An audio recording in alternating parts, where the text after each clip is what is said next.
Kegiatan hari ini adalah memperingati ulang tahun Koperasi ke-78. Momentumnya juga dengan terbentuknya 80.000 Koperasi Merah Putih.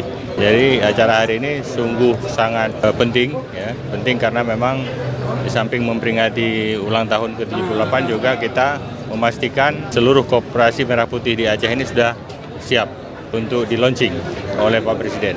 Aceh sudah terbentuk 6.473 Koperasi Merah Putih di seluruh Aceh, ya.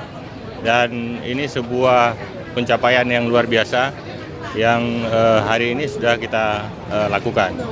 Dan mudah-mudahan koperasi ini setelah terbentuk, kan bukan hanya terbentuk lembaganya, tapi juga substansinya adalah bagaimana kemudian peningkatan ekonomi masyarakat, khususnya desa-desa itu dapat tumbuh, ya. Tumbuh, kemudian masyarakat yang mengakses koperasi itu pun dapat lebih mudah untuk mendapatkan seperti sembako, ya, sembako dan bahan-bahan pokok lainnya yang memang menjadi domain dari Koperasi Merah Putih ini.